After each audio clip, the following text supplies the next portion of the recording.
వచ్చిండు పోయిండు, ఓలాయన వచ్చింది ఓలాయన పోయింది.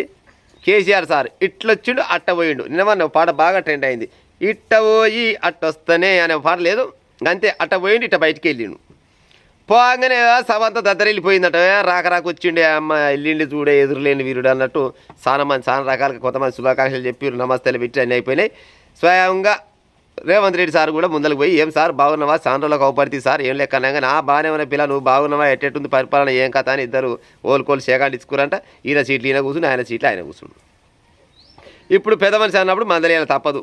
గతంలో రాజశేఖర రెడ్డిని చంద్రబాబు నాయుడు మందలిచ్చిండు, చంద్రబాబు నాయుడిని రాజశేఖర రెడ్డి మందలిచ్చిండు.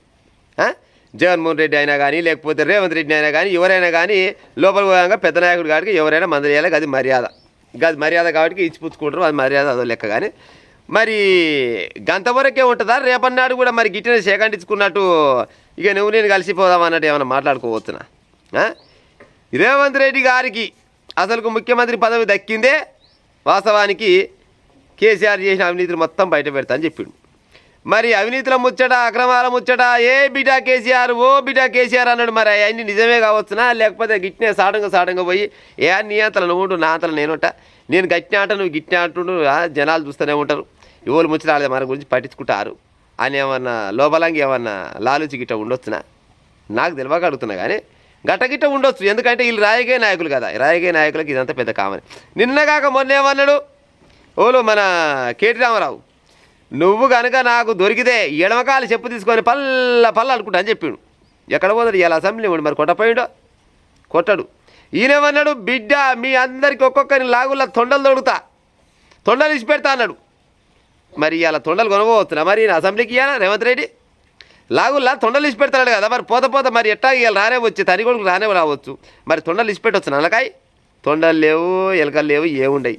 ఏమైనా మాటలు ఇంత పొడుగు మాటలు మాట్లాడతారు కానీ చేతలు మాత్రం చేయరు. ఎందుకంటే వీళ్ళంతా రాజకీయ నాయకులు. ఈ రాజకీయ నాయకులు మొత్తం గురువు ఒక్కడే, ఆయనకైనా గురువు ఒక్కడే. కానీ బెంచీలే అలా ఉండే. ఇప్పటికీ 100 సార్లు చెప్పొచ్చు ఈ ముచ్చట నేను. వీళ్ళకు అంతా గురువు ఒక్కడే ఉంటాడు. ఎంతసేపటికి జనాల చూడ తిట్టుకోవాలి మనం, అంతేగాని లోపలంగా మాత్రం మనం అందరం ఒకటే. ఎందుకంటే రేపటి ఎల్లకాలం నేనుంటానే ఈ పదవి పాడైపోను, ఏదో ఒకరోజు మళ్ళీ నువ్వు వచ్చేదేనా ఆయన మళ్ళీ నన్ను కూడా కనిపెట్టాలని అనుకో, చాలా నష్టం ఏం లేదు. వీళ్ళంతా ఒకటే కాబట్టికే నాకు చిన్న అనుమానంతో అడుగుతున్నా. నిన్న వల్ల ఏం చేసిరు, ఎప్పుడైతే కేసీఆర్ లోపల అడుగు పెట్టగానే ఆయన అవినీతి మొత్తం బయట పెడతా అన్నాడు. అవినీతి బయట పెడతాడా? పెట్టాలి. పెడితేనే నిజమైన నాయకుడు, నిజమైన ముఖ్యమంత్రి తెలంగాణకు అనుకుంటారు రేవంత్ రెడ్డి. ఎందుకు? రేవంత్ రెడ్డి గారికి పదవి ఇచ్చిందే కేసీఆర్ చేసిన అవినీతి అక్రమాలు మొత్తం బయట పెడతానని చెప్పిండే. మరి ఒక్కటి కూడా ఇప్పటిదాకా బయట పెట్టలే, కొనవై లోపలేయలే. పేరుకు మాత్రం రోజు నిన్ను లోపలేస్తా అనినే ఉంటుంది. కానీ ఆ లోపడేసేది ఉండదు, లోపేసి ఉండదు, మాస్పత్రి ఉండదు. ఇక నిన్నడో ఏమో బీజేపీ ఆయన కూడా అంటుండు, నీకు ముఖ్యమంత్రి పదవి చేసింది ఎవరికైనా లాగుల్లో తొండలు దొరుకుతుంది కాదు, ఆయన లోపలేస్తామని ఇచ్చినట్టు. నిజంగా కూడా వాస్తవానికి ఇచ్చిందే కేసీఆర్ అనే నియంతని కొనబోయి లోపలేస్తుండొచ్చు.